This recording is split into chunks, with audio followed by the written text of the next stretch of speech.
Welcome back to Forza Horizon. Name a racing game that does this, one that combines audacious spectacle with pseudo-real-world physics. You can't because no one else does this, and it's not hard to tell why. For some reason, Playground Games can pull off these stunts over and over and make them feel exciting every time. It genuinely feels like going to the state fair, except they never tear it down and you can go anytime you want. The festival now comes to Mexico and is recreated beautifully. It's fun to race in, the cars feel fantastic, and while the comparisons to Forza Horizon 4 cannot be ignored, there are enough new and enticing additions that give Forza Horizon 5 its own flair, even if those additions are a little clunky. If you glance at Forza Horizon 4 and then Horizon 5, you'll see a lot of similarities. There's no debate that Horizon 5 is the most iterative Horizon sequel, but how do you follow up on the most comprehensive Forza game? You can't make it more comprehensive. So, Playground Games decided to take everything that was a hit from Horizon 4 and whatever worked from 3, which was also fantastic, and make new additions. The map size and how the regions are laid out is similar to 4. Forzathon, seasons, rivals, blueprints, racing against a train, event organizers, voices. There's so much resemblance that it feels like we've done this before, but the exact same way. Playground Games even makes Horizon 5 a sort of sequel to make sense of why it is so much like Horizon 4. But with all the similarities, it's not a copy and paste job. First of all, look at Mexico.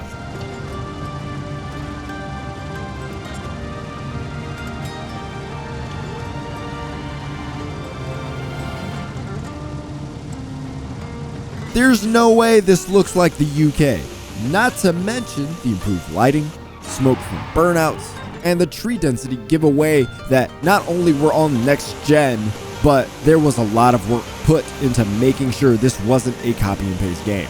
That's further exemplified by adventures.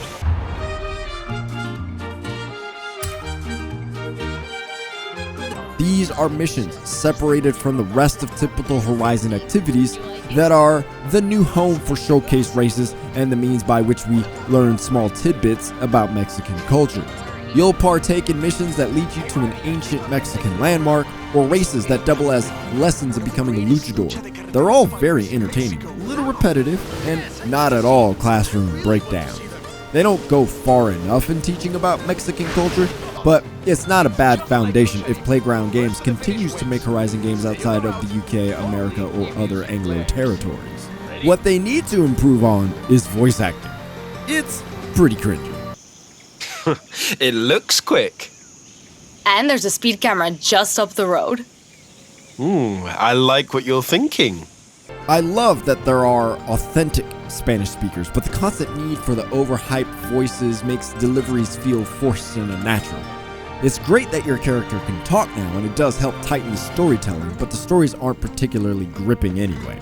These adventures enable you to race in these showcase events, but they also are a great way to pick up accolades, which is this year's versions of fans or influence. Accolades is the best execution of leveling and makes a lot of sense in context with this festival. You do something cool, the people give you props instead of gaining some arbitrary number of fans or influence just because you won another race. For every challenge you complete, you gain accolades, and there are a whole lot of challenges. There's pretty much a challenge associated with anything you can do in Horizon 5. So it rewards specific activities, but also random stuff you'll do out of boredom, like smashing 100 cacti. None of this matters if the driving doesn't feel good though. But it's Forza Horizon, feels good as ever. Drifting feels great in particular. Drifting always felt much more difficult compared to anything else in previous Horizons. Playground Games nailed it this time.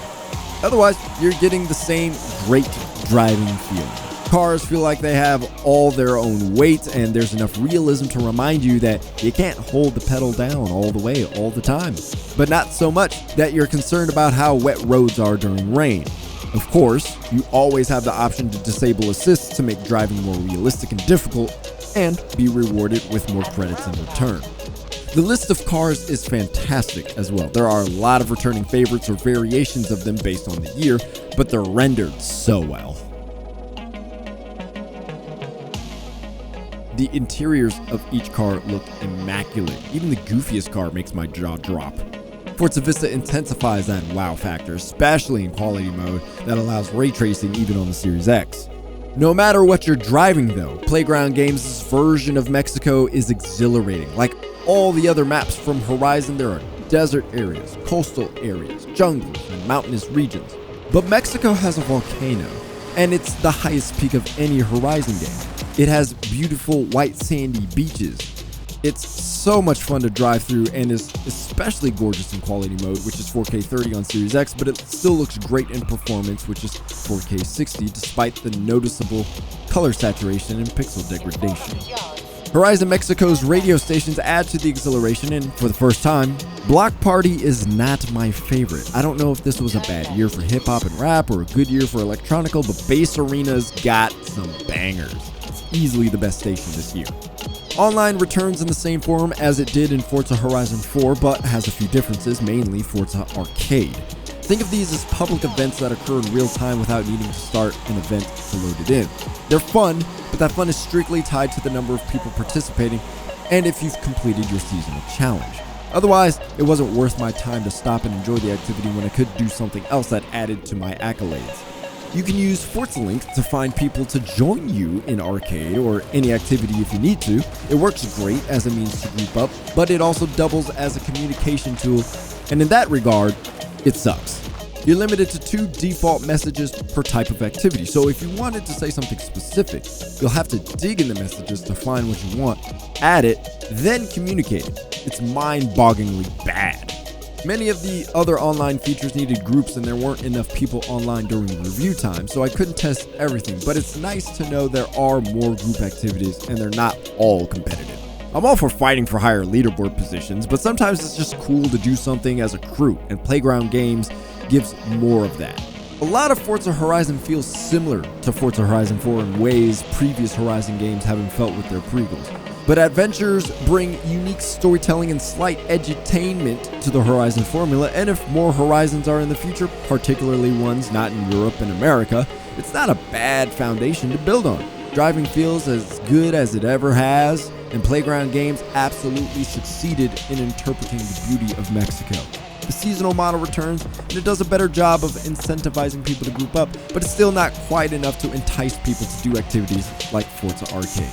Forza Horizon 5 gets a 90 out of 100. Check back for more reviews of the latest games and subscribe so you don't miss them. For other reviews that aren't here, like Call of Duty Vanguard, Just Dance 2022, or Shin Megami Tensei 5, check out gamingtrend.com.